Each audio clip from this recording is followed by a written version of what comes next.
Assalamualaikum Pak Aib. Waalaikumsalam, silakan. Bagaimana kabarnya Bapak? Alhamdulillah sehat, memasuki puasanya itu berapa ini? Yang ke-22, 21 ya? Iya. Malam 20. Saya dulu ada Mohon maaf Bapak, ini saya mengganggu waktu jenengan. apa kamu silakan. Begini, mau mempertanyakan tentang selama ini kan Bapak sudah jadi kepala sekolah selama di Bapak G, pastinya pengalaman Bapak itu sebenarnya.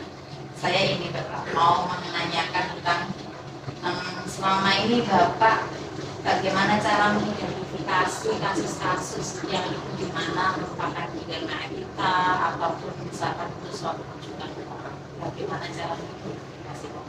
Terima kasih Bu ya. Terkait dengan masalah dilema kita,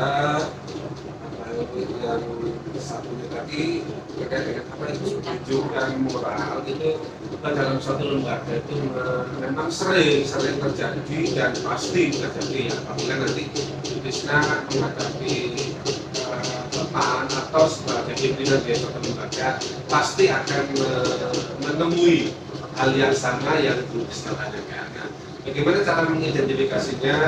Ya terkait dengan rujukan moral ini kan yang sama-sama benar ya. Ya, kalau dilema etika ya sama-sama benar ini kita kadang merasa suatu kesulitan dalam identifikasi, tetapi kita kembalikan lagi karena terkait dengan etika itu adalah bagaimana kita beretika, bagaimana attitude kita sebenarnya seperti apa. Nah, identifikasinya adalah seperti ini ya. Hati nurani kita itu lebih cenderung kemana, gitu. Lebih cenderung kemana. Ya. Nah itu memang sama-sama benar, tapi lebih cenderung kemana yang menyangkut kebenaran itu bisa diterima oleh orang banyak, tidak hanya sepihak, tidak hanya saya saja, tidak hanya Kristen saja, tidak hanya teman. Yang menurut pandangan orang kebanyakan itu mana yang diyakini itu benar dan mengandung kemaslahatan keuntungan bagi semua orang. Ya. Kalau nanti saya mempertahankan bahwa ini yang benar menurut saya itu adalah ibunya yang itu kalau di etika yang sama-sama benar Bu ya, tapi kalau yang jelas bertentangan ya, yang jelas bertentangan itu ada kesinambungan itu jelas ya, itu jelas semua orang bisa menilai, terutama kita sendiri, saya sendiri sebagai pimpinan harus bisa menilai bahwa ini adalah benar, bahwa ini adalah salah menurut aturan dasar kalau kita memang di dasar. Tapi kalau kita sudah berkaitan komunikasi juga jelas sesuatu yang dia tentang tidak bisa diterima oleh orang banyak yang jelas itu permasalahan atau isu-isu yang memang betul-betul salah. Cara mengidentifikasinya seperti itu. Sekali lagi tidak ada aturan yang jelas karena ini merupakan identitas sikap kita, bagaimana kita berkomunikasi, bagaimana kita menjalankan suatu pekerjaan dan aktivitas seperti itu. Cara mengidentifikasi. Terus begini Bapak, selama ini bagaimana Bapak untuk menjalankan pengambilan keputusan di sekolah? Misalkan terutama untuk kasus-kasus di mana ada dua kepentingan yang sama-sama benar atau sama-sama mengandung nilai kewajiban. Dari identifikasi tadi kita perlu ada suatu tindakan ya, solusi lah ya. Terhadap kebijakan-kebijakan yang sama-sama benar, kita pilih yang menurut kita hasil keputusan kita bersama itu memang betul-betul diyakini inilah yang paling benar seperti itu. Dengan kepala sekolah selaku pimpinan tidak mengesampingkan pendapat dari anak buah ya, para guru-guru yang ada di lembaga. Nah inilah nanti kita yang terbaik menurut mereka karena mungkin benarnya Bu Krisna dengan benarnya saya itu berbeda ya. Kuantitasnya, intensitasnya, kualitasnya, proporsional juga beda. Maka mana yang menurut kita itu yang dirasa memang betul-betul memang permasalahan itu isu adalah isu yang paling benar menurut kita. Itu yang menjadi ukuran langkah yang kita ambil untuk menentukan bahwasanya suatu isu atau permasalahan memang ini solusinya yang paling benar itu yang ini gitu. Daripada yang satunya sudah benar tapi kualitasnya kan tidak, kualitas juga beda. menurut kebanyakan orang, tidak hanya dari satu sisi kepala sekolah. Nah, terhadap langkah yang diambil kita terhadap permasalahan yang betul-betul itu kontradiksi Bu ya, antara yang benar dengan yang salah jelas, maka kita mengutamakan yang ada dalam mengambil suatu keputusan. Biar tidak Meskipun suara banyak itu yang salah itu Pak G, keputusan yang salah, jadi tetap keputusan yang benar yang kita jalankan, yang kita ambil seperti itu.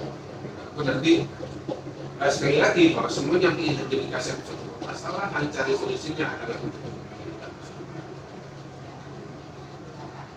kemudian gini, langkah-langkah atau prosedur seperti apa yang biasanya Pak Ayu lakukan selama ini untuk membuat suatu keputusan tersebut? Untuk mengambil suatu keputusan ini bukan hal yang mudah ya, bukan instan kita menyampaikan secara langsung kepada siapapun, termasuk kepada dalam hati kita sendiri. Yang pertama adalah kita mengidentifikasi dulu permasalahan. Yang kedua, apa faktor penyebabnya dari permasalahan itu muncul seperti itu ya. Jadi dedikasi faktornya, baru kita mencarikan solusi. Di solusi itu ada macam-macam alternatif solusi. Alternatif pertama, alternatif kedua, hingga kita menghasilkan suatu kesimpulan bahwa inilah yang harus kita ambil. Jadi ada tahapan-tahapan minimal tadi yang saya sampaikan. Tidak harus semua keputusan itu dilakukan secara bersama. Diupayakan keputusan bersama karena ini menyangkut pekerjaan ya, kedinasan. Jadi harus apa ya istilahnya, kita selaku pimpinan beda dengan kalau kita pada saat dulu kita ada sifat kepemimpinan yang diktator ya itu yang ditentukan oleh satu pimpinan. Tapi kalau untuk sekarang itu tidak bisa seperti itu karena kita banyak berkolaborasi. Jadi semua pengambilan keputusan itu kita dasarkan hasil keputusan bersama. Yang kita utamakan seperti itu. Kemudian begini, hal apa saja yang selama ini Pak Ayu anggap itu efektif dalam pengambilan keputusan pada kasus-kasus dilema ini? Dilematika itu ya, jadi sama-sama benar ya. Nah, itu yang paling efektif adalah pengambilan keputusan saya dengan melibatkan semua warga yang ada. Itu yang paling efektif. Karena apa? Ini jujur pernah saya alami pengambilan keputusan. Saya lebih cenderung pada saya punya satu policy ya, power policy, punya satu kebijakan, dan ternyata ini tidak bisa diterima oleh semua orang. Baik itu di pengalaman di lembaga yang lama maupun di lembaga yang saya tempati sekarang. Jadi itu langkah yang paling efektif adalah langsung kita mengumpulkan, mengajak bicara, komunikasi dengan warga di sekolah. Ya. Tindakan yang paling cepat dan efisien. Iya, karena banyak pendukung juga. Iya, gitu. Oke Bapak, untuk begini, apa saja selain tindakannya pada efektif, tapi selama ini merupakan tantangan dalam pengambilan keputusan untuk mengenai. Nah, ini kalau tantangan pasti ya, karena dalam suatu permasalahan, menyelesaikan suatu permasalahan, kasus isu itu ada pro dan kontra, dan itu pasti terjadi walau sampai keputusan itu diambil pro dan kontra itu di masyarakat. Artinya tidak semua orang siap untuk menerima pengambilan keputusan. Nah itu ya yang apa ya istilahnya tidak, lembaga kepala sekolah sebagai pimpinan itu tidak bisa memuaskan semua orang, tidak bisa memenuhi semua harapan dari warga sekolah, semua guru yang ada. Ya tadi apa yang dibicara di situ, yang permasalahan yang disampaikan kita kan yang barusan, yang tantangannya yang tantangannya memang kita warga di lembaga itu mulai dari kepala sekolah, guru dan lain sebagainya. Dalam manusia punya karakter, punya attitude kapasitas, punya pengalaman mental, moral dan emosional yang berbeda. Faktor-faktor inilah nanti yang membedakan mana kita bisa menerima keputusan secara jernih atau tidak.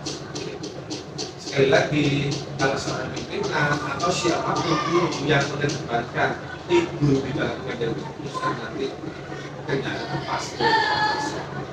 Jadi kita meminimalisir lah, menepis semua keegoan kita di dalam Sangat meskipun itu keputusannya sama-sama benar, tapi Pak Ayub itu tahu keputusan Bapak itu yang dianggap benar itu untuk kedepannya itu akan baik, sedangkan keputusan yang satu itu meskipun suara terbanyak dan itu benar, tapi untuk prospek kedepannya itu kurang baik gitu loh. Itu bagaimana? Kita akhirnya dilema ya Pak Kepala Sekolah. Iya. Kembali dilema ya Pak Kepala Sekolah. Untuk saat ini terhadap suatu permasalahan yang dianggap benar menurut kebanyakan orang itu yang kita jalankan. Iya. Karena apa? Nanti kalau tetap saya meyakini saya yang paling benar. Nah, siapa yang pelaku di situ nanti kembali lagi akan terburu-buru dengan rasa ketidakpuasan, dengan rasa kekecewaan tadi, otomatis dari anak buah saya, guru-guru saya itu tidak bisa melaksanakan sesuatu dengan secara optimal karena memang dia tidak bisa menerima solusinya tentang kebenaran yang saya yakini. Tapi kalau memang keputusan yang paling banyak itu adalah keputusan kebanyakan orang, insya Allah nanti semuanya akan berjalan dengan baik. Walaupun resiko ke depannya mereka akan menyadari, oh ternyata inilah yang paling benar. Nah, tapi kembali lagi untuk posisi saat ini, mana yang diyakini benar itulah. Ya, karena kita menyelamatkan komunikasi, menyelamatkan kedinasan atau pekerjaan yang ada di tempat. Nanti mungkin bisa dari ketidakberhasilan itu tidak lanjuti ya Pak. Refleksi mungkin. Ini, apakah Pak Ayub memiliki sebuah tata cara atau jadwal tertentu dalam sebuah penyelesaian kasus pidana? Kemudian apakah Bapak langsung menyelesaikannya di tempat atau memiliki sebuah jadwal untuk menyelesaikan, ataukah ada sebuah bentuk atau prosedur seperti apa yang Bapak lakukan seperti itu? Oke, kalau untuk jadwal tertentu memang tidak ada tuh ya, karena memang permasalahan dilema etika itu kan munculnya kita tidak tahu. Ya, itu kan terjadi secara tiba-tiba dan insidental lah. Ya tidak setiap kali terjadi, tapi pasti nanti terjadi. Walaupun kapasitas waktunya itu tidak benar. Dan mudah-mudahan tidak terjadi kan begitu ya. Nah, jadi tidak ada jadwal khusus untuk bagaimana saya harus mengatasi, dan mengatasi ya masalah etika ketika dilema etika itu tidak jadwal khusus. Tapi di dalam penyelesaian diupayakan langsung segala suatu permasalahan yang muncul, isu kasus itu langsung kita tangani seperti itu. Jadi tidak menunggu kasus ada terus kita menjadwalkan tidak. Ya, kalau menurut saya itu kurang efektif. Kalau memang ada suatu masalah, ada kasus langsung kita seperti itu. Berarti langsung dilakukan pada saat ada kasus seperti itu. Ini, adakah seseorang atau faktor-faktor apa yang selama ini mempermudah atau membantu Pak Ayub dalam pengambilan keputusan? Pasti kita kerja itu bersama satu sistem, termasuk kita lihat sendiri dari orang-orangnya personilnya iya, ada kepala sekolah, ada guru, ada tenaga pendidikan, karena kita melakukan satu sistem. Nah, di dalam satu sistem itulah semua yang terlibat di situ itu saya anggap mereka juga akan penting buat kita, penyemangat bagi saya untuk menjelaskan suatu permasalahan, walaupun ada satu dua orang yang kemungkinan besar itu tidak sepaham, tidak sependapat dengan kita. Ya. Jadi pasti ada dari salah satu atau beberapa dari guru adalah yang selama ini membantu saya di dalam menyelesaikan suatu masalah.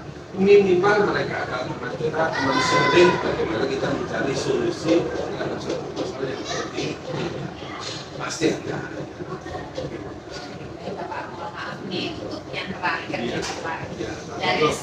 Dari semua hal yang telah disampaikan Bapak, pembelajaran apa yang Pak Ayub dapat petik dari pengalaman Bapak dalam mengambil keputusan? Terima kasih Bu ya. Pengalaman yang saya petik dari pengambilan keputusan tadi, yang pertama dan yang ini salah satu sudahnya, kepala sekolah atau sebagai pimpinan itu akan lebih bijak di dalam mensiasati setiap masalah. Artinya tidak musuh, kita selektif, kita melibatkan banyak orang di dalam menyelesaikan suatu masalah. Intinya adalah kita bijak menghadapi suatu permasalahan. Lebih-lebih kita selaku pimpinan dengan membawahi semua guru, di mana di semua guru itu punya karakter dan apa ya, mental, emosional yang jadi kita lebih bijak lah dengan setiap permasalahan yang muncul, baik permasalahan yang pro dan kontra atau permasalahan yang sama-sama benar pun, satu yang pengalaman yang saya peroleh adalah kita lebih bijak menghadapi suatu permasalahan yang penting gitu ya. Jadi demikian nanti Bu Desna, apabila Bu Desna nanti sebagai pemimpin pembelajaran atau sebagai pemimpin di suatu lembaga, nanti pasti akan menemui permasalahan itu. Dan apa yang didapatkan oleh Bu Desna otomatis dari waktu ke waktu, dari tahun ke tahun, Bu Desna akan lebih bijak, akan berhati-hati di dalam mensiasati setiap permasalahan yang seperti itu. Terima kasih, sangat bermanfaat sekali Bapak untuk saya Bapak. Dari pengalaman Bapak mungkin bisa menjadikan semangat untuk saya, dan boleh nggak Bapak panggil suatu saat saya juga ingin banyak sharing dengan Bapak dan banyak curhat. Izinkan nih Bapak. Silakan. Insya Allah. Ini satu ini Bapak. Iya. Sebenarnya dalam selama ini Pak Ayu menjabat menjadi kepala sekolah, kasus-kasus yang banyak terjadi itu apakah dilema etika atau rujukan moral? Kebanyakan yang kasus yang terjadi itu adalah rujukan moral. Iya, rujukan moral. Saya yakin setiap lembaga itu pasti ada apa ya, ada orang atau seseorang lah yang pro dengan kita dan yang kontra dengan kita, itu pasti. Nah disitulah munculnya rujukan moral itu. Disitu. Kalau di dilema etika kita tidak apa ya, saya tidak pernah berpikir terlalu pusing dengan permasalahan itu, karena kita anggap yang kita ambil adalah langkah yang salah, masih benar. Karena permasalahan itu sama-sama benarnya, cuma kapasitasnya aja yang berbeda. Ya, jadi nanti hati-hati dengan rujukan moral. Ya, yang satunya setan, satunya malaikat yang gitu loh ya. Situ ya, seperti itu. Ayo Bapak Ya. bisa nggak untuk Bisa. mengantisipasi Ya. rujukan moral itu? Bisa. Itu kepekaan kita selaku pimpinan tidak lepas dari jam terbang kita. Ya. Dan komunitas kita dengan siapa selama ini saya bergaul, dengan siapa saya selama ini berkasih ilmu, itu sangat berguna. Harusnya bagaimana Pak jika menyikapi suatu rujukan moral itu sebagai pemimpin? Ya, kembali lagi kita harus lebih bijak ya. Kita lebih bijak, tidak memihak kepada seseorang, baik itu yang benar maupun yang salah. Tapi adalah attitude yang bicara, gitu ya. Attitude kita yang bicara, sikap kita yang bicara, yang bisa diterima oleh kebanyakan orang dan diyakini itu adalah benar dan diyakini itu adalah salah. Jadi pembatasnya jelas, ya pembedanya jelas antara yang benar dengan yang salah. Seperti itu. Nah, kalau bisa ditambahkan, kalau kita sebagai seorang yang beriman, Bu, ya, beriman ya kita kembali, bukan saya mencampur-adukan agama tidak. Kalau kita beriman, ya ukurannya lah kita bisa betul dari keimanan. Mohon maaf ya mengganggu waktu. Tidak, ya sama-sama terima kasih, kita berbagi ilmu. Iya. Baik, terima kasih Bapak saya untuk diri Monggo, dulu ya, terima kasih dan juga. mengganggu waktunya. Tidak, Bu. Baik Bapak, assalamualaikum. Waalaikumsalam.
Ibu, assalamualaikum.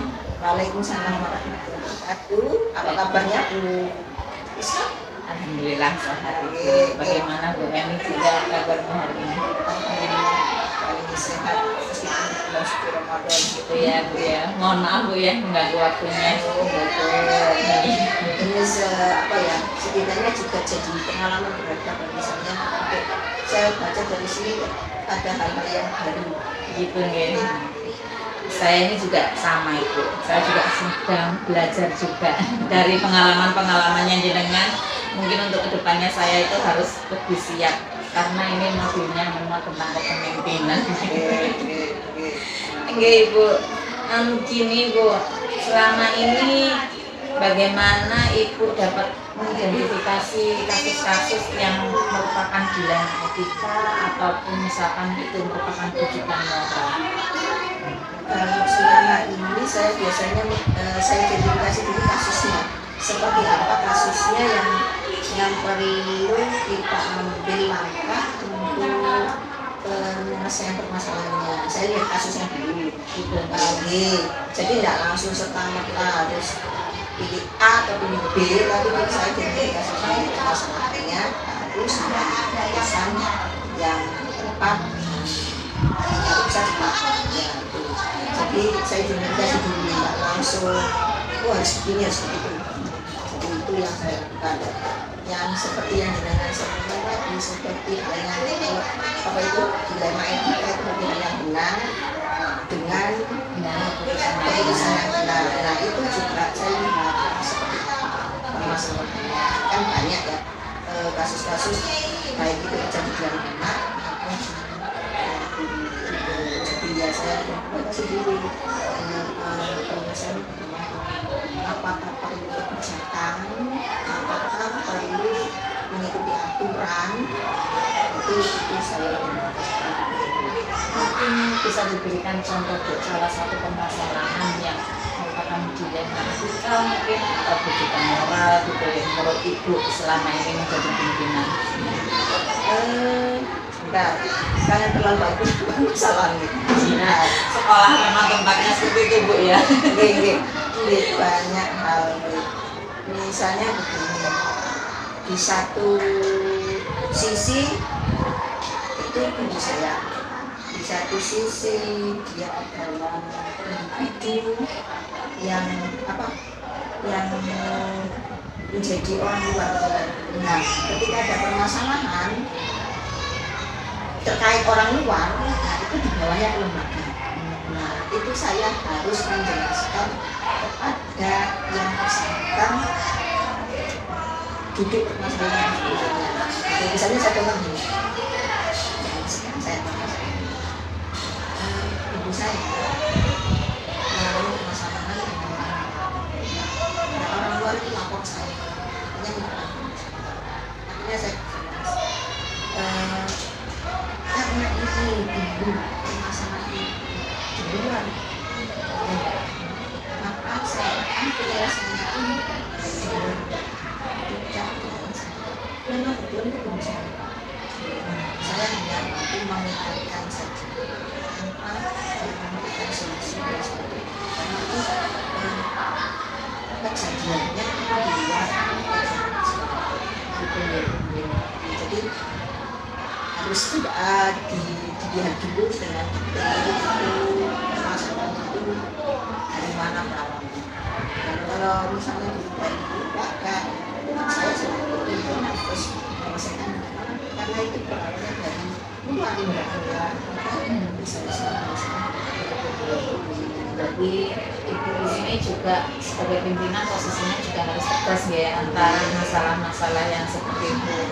Kadang juga ada kan yang dibawa-bawa gitu kan, itu karena itu kan dulu sampai kan gitu ya, memang menurut diri saya, tapi pada saat terjadinya permasalahan itu di luar. Tapi bukan urusan masalah pendidikan ya. Nah, jadi ada yang seperti itu tadi, ada kan selalu kan dibawa-bawa Iya. Iya ya, kejadian real yang terjadi di saya seperti itu, maka kepala sekolah harus bisa memilah-milah sama juga menjadi pandangan buat saya nanti ke depannya gitu. Tidak, berarti ini juga termasuk rujukan moral Bu nggih. Tapi Ibu tidak gampang terbujuk dengan hal-hal yang seperti itu, harus tahu tempatnya seperti itu nggih. Iya. Memang ya itu tadi akan muncul apa ya, karena pikiran bersama sama terus apa itu kebijakan sama. Oke. Tapi itu bukan dikatakan kita itu cuek ya atau aturan itu biasa tidak boleh Bu ya, kita tidak boleh juga karena itu masih bagian dari keluarga kita kan SN-nya itu kan istilahnya keluarga kita kan. Bagaimana beliaunya menempatkan diri itu yang harus dilakukan. Ya, tapi tetap memberikan apa ya binaan Bu, kalau ada masalah seperti ini yang bisa membuat diselesaikan secara biasa. Bahkan sampai di bawah. Nah itu juga jelas kan ya sudah sampai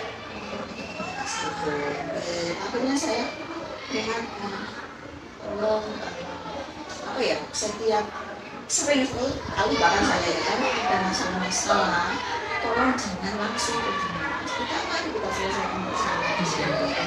Ini kita supaya misalnya kalau tidak bisa kita anggota tingkatkan KS, kalau masih tidak bisa anggota tingkatkan langsung gitu nanti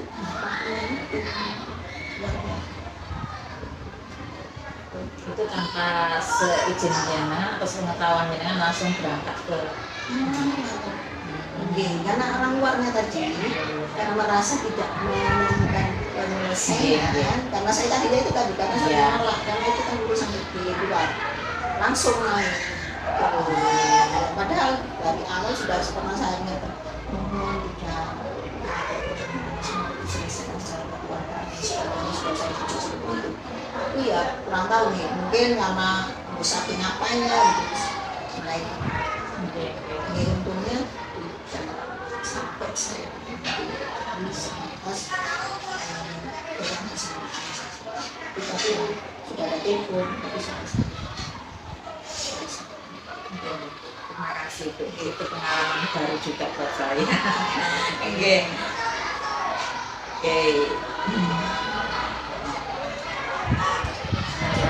Kemudian ini Bu, untuk yang poin keempat, hal-hal apa saja yang selama ini Ibu anggap efektif dalam pengambilan keputusan pada kasus-kasus misalkan pada dilema etika?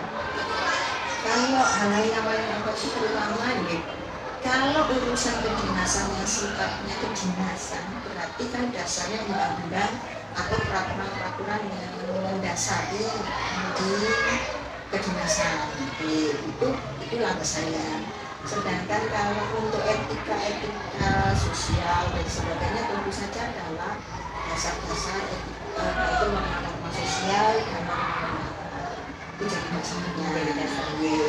Jadi kalau yang berkaitan dengan kedinasan maka dasarnya aturan kedinasan. Sedangkan kalau itu norma-norma etika misalnya sikap perilaku dan sebagainya norma-norma sosial selama itu benar gitu. Iya, karena kan kadang-kadang sama-sama benarnya, nah itu kita lihat dulu ini mengarah kemana gitu ya. Nah, kemudian ini Bu, untuk poin selanjutnya, hal-hal apa saja yang selama ini merupakan suatu tantangan dalam pengambilan keputusan pada kasus-kasus dilema etika yang pernah dihadapi di sekolah itu? Saya itu kata-kata saat ini kecil, jujur aja nih, saya orang salah. Apalagi pada saat kami masuk jadi kepala sekolah itu banyak guru saya yang senior. Nah, senior nih, jadi kepala sekolah jangan merasa aku paling dulu. Karena saya dan kebudayaan karena kadang-kadang lebih senior dan harus harus apa ya menjaga etika itu kadang-kadang masa ini dari semua salah, tapi aku katanya ngiling mengingatkan itu kan hanya rasa ini saya pribadi ya, saya pribadi harusnya harus tegas keputusan harus diputuskan harus terprotes semua harusnya. Berarti harus bisa menempatkan posisi Iya, gitu. ya. Dari segi personal juga itu sepuh memang saya harus dihormati, harus biar baik dengan baik. Tapi dari segi profesional kerja saya waktu pimpinan harus tegas. Ini salah sesuatu. Itu kan saya mesti tangan bagi saya pribadi. Masa ini Itu juga yang menjadi kekhawatiran saya. Apalagi usia saya ini masih dulu sama ketika saya awal masuk itu ya saya mungkin ya di atas dengan waktu saya jadi pengajar, tapi yang saya pimpin lebih senior yang sudah hampir pensiun dan pengalamannya luar biasa. Nah, bagaimana cara saya agar saya tetap bisa menjalankan tugas mereka yang langsung ilmu keguruannya meskipun dia dalam orang yang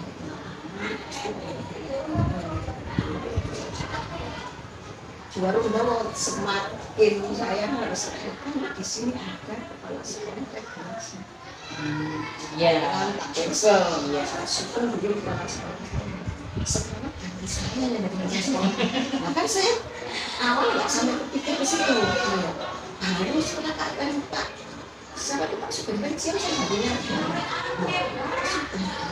AS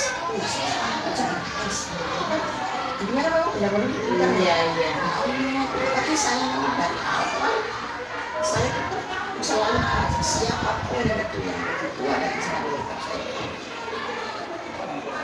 tapi ya itu tadi tapi kalau itu misalnya salah dan menjadi perbinasan kalau ya harus saya ingatkan sebagai seorang saya boleh ingin mengasuh ilmu kemenangan suatu kawan pengalamannya jenengan lebih banyak dan apalagi sama dengan saja sekolah yang lingkupnya besar seperti ini. sama saja saya juga banyak belajar bagaimana saya belajar belajar ke yang sepuh belajar ke yang sepuh belajar tentang ayat yang muda biasanya punya banyak ilmu apa ya ilmu baru seperti IT-nya dan sebagainya. Saya tidak akan apa ya malu. Saya begitu datang saya katakan saya tidak akan malu bertanya kepada lingkungan terkait ilmu. Bukan berarti saya jadi lingkungan paling pintar, paling apa. Jadi saya selalu berharap ajaran aplikasi gitu kan baru ya bagi saya. Uang yang kayak saya kan agak sulit nih, nah kadang mengerjakan saya harus monggo di sini ajari saya nggak memang niatnya ingin cari ilmu gitu pada siapapun malah dari awal ke periode 2 itu diberikan sama Mbak Mulia bisa posta gitu kan tidak gitu tapi nanti aku ya minta ajar jangan jangan nolak jujur itu geng tapi sekarang sudah akhir bu ya belum ya apa ya karena kita harus mengikuti perkembangan dari awal kita masuk jadi terus nggak seperti ini jadi kan setiap tahun kan jadi harus selalu harus kita lakukan ya artinya membuka mindset bahwasanya ini perkembangan kalau bukan mindset yang dikatakan Bapak pihak Jalan Polres ini kita tidak boleh berada di dalam posisi nyaman gitu nyaman dan aman itu tetap di zona aman itu memang tidak tidak bisa berkembang bu ya maunya kita kadang dari dalam hati pinginnya gitu malah di tempat sini enak gitu. Saya di sini dulu kan biasanya tantangan luar biasa kan gitu tapi ya mau nggak mau ditakdir jenengan dipercaya di sini. Amin. Baik Ibu, untuk selanjutnya begini. Apakah Ibu memiliki sebuah tata kala atau jadwal tertentu dalam sebuah penyelesaian kasus dilema etika? Apakah Ibu langsung menyelesaikan di tempat atau memiliki sebuah jadwal untuk menyelesaikannya, ataupun ada bentuk atau prosedur seperti apa yang Ibu jalankan? Jujur saya ketika berada di sebuah lembaga, saya berada di lembaga tersebut. Tidak semua lembaga yang saya perlakukan sama. Ketika saya masuk di Jolo, ada hal baik yang saya lakukan sampai sekarang. Itu setiap mau pulang sekolah, kita berkumpul bersama-sama untuk evaluasi diri atau apa yang sudah kita kerjakan dalam kita kerjakan itu ada bersama-sama. Untuk apa mungkin disampaikan ke saya hal yang kesulitan dan sebagainya itu disampaikan ke saya. Itulah yang menjadi tempat saya untuk menerima masukan, saran dan sebagainya sebelumnya. Nanti kita selesai kita sama-sama Itu berlaku untuk semua guru. semua. Jadi dalam dari kepala sekolah terdahulu kan baik-baik saya teruskan.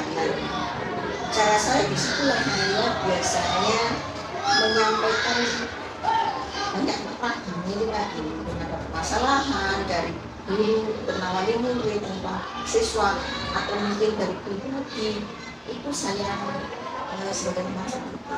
Kalau misalnya tidak mau disebutkan, saya memang mengatakan silakan bicara misalnya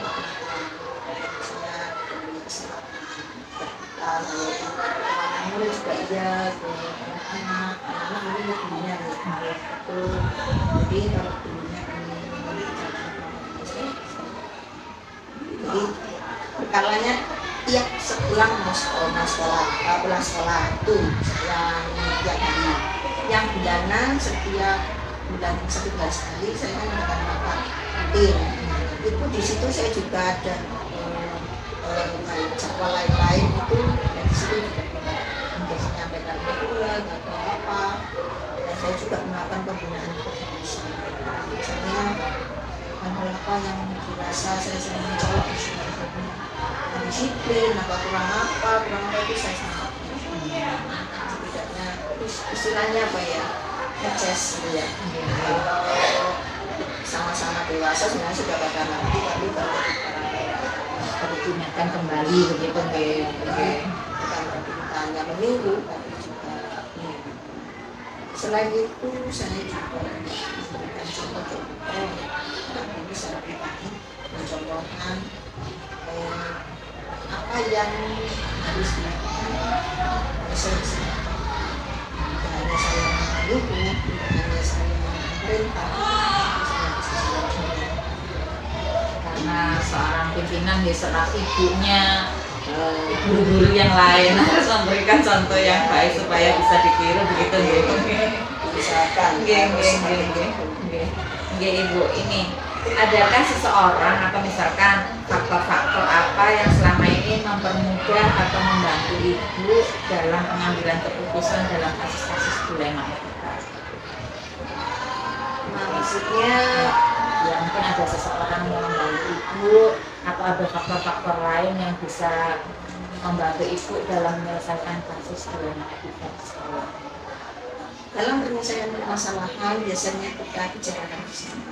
Artinya jika itu permasalahan secara umum, secara aturan kelembagaan kita bicarakan bersama. Jika itu secara pribadi atau secara siswa dan sebagainya, itu kita juga bicarakannya secara merujuk pada siswanya, kepada gurunya, itu. Nah, dasar-dasar untuk penyelesaian masalah itu saya mengajukan aturan dan melakukan sisi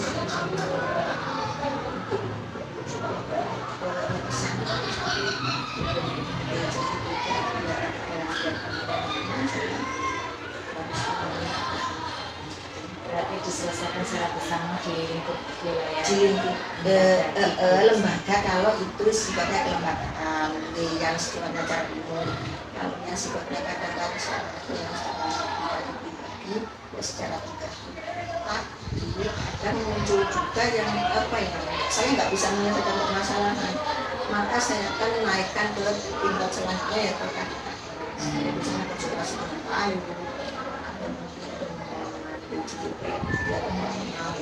tapi yang paling sering memang ya, apa istilahnya sama-sama kalau sekolah mungkin punya pandangan karena kan apa ya ilmu lebih, pengalaman lebih, nah itu kan kalau tidak bisa ya kita bertahap, saya naik Selama itu tidak terlalu menyimpang dari aturan ya. Nah, ya itu yang paling banyak saya ke untuk misalnya ke misalnya saya perpanjang untuk istilahnya tanya ke sana. Jadi cuma silakan gimana. Mohon maaf Bu, yang terakhir ini Bu ya, dari semua hal yang telah disampaikan sama Ibu tadi, pembelajaran apa yang dapat Ibu petik dari pengalaman Ibu untuk mengambil keputusan di ketika ini?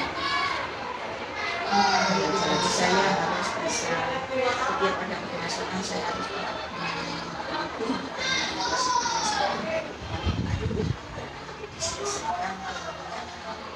mana yang harus dilakukan atau yang harus itu harus benar-benar tepat dan tidak menunjukkan ini tidak mengurangi apa ya, memperkecil apa yang Masalah, memperkecil resiko itu yang dilakukan. Jadi harus benar-benar cermat untuk setiap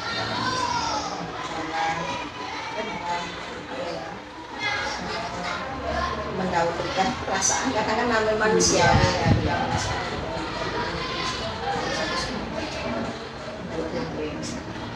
Terus tadi sebagai pimpinan memang modal utamanya kita harus tegas, harus tegas.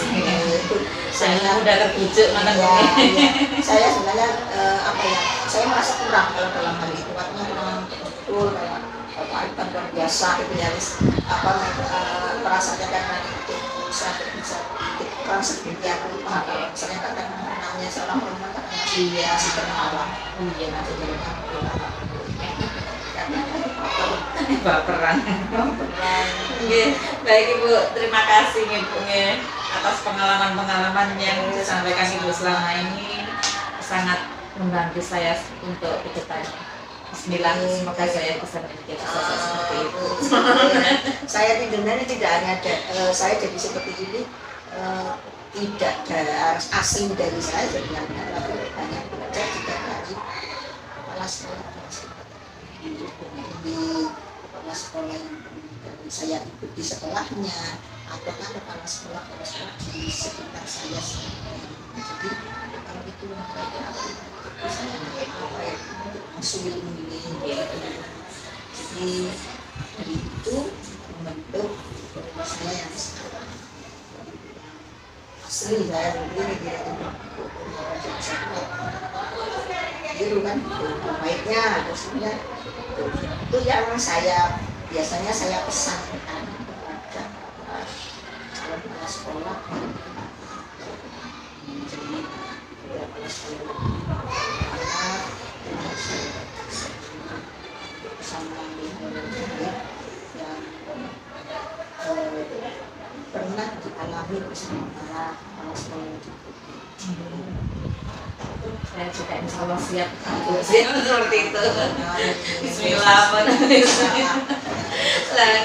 Terima kasih banyak Bu Gens. Mohon maaf mengganggu waktunya. Artinya kalau saya malah apa ya saling berbagi itu malah sebenarnya menularkan hal yang baik atau saya juga ingin cari yang bagus juga. Saya sendiri sudah punya bekal untuk persiapan itu itu salah satu sebelum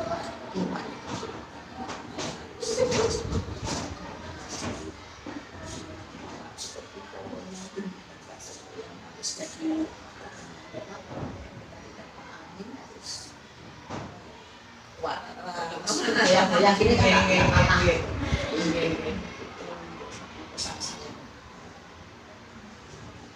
teman-teman yang artinya ingin meraih hal yang lebih tinggi, bahwasanya ketika kita maju jadi pimpinan atau berarti semakin tinggi pohon, berarti artinya semakin besar harus tahan. Iya. Baik. Baik Bu, terima kasih sangat. Ya punten sangat kalau misalnya apa yang saya sampaikan mungkin kayak berbunga, ya wis buat terus saja. Saya belajar banyak ilmu dari jenengan.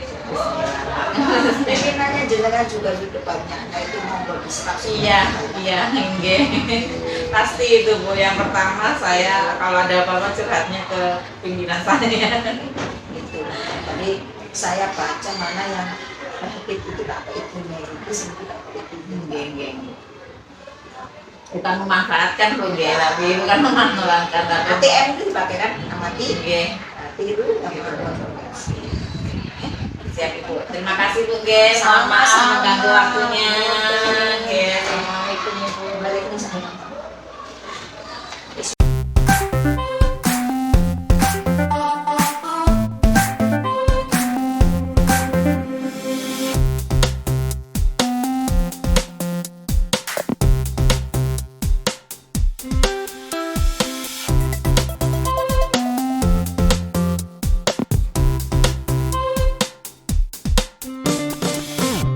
Thank you.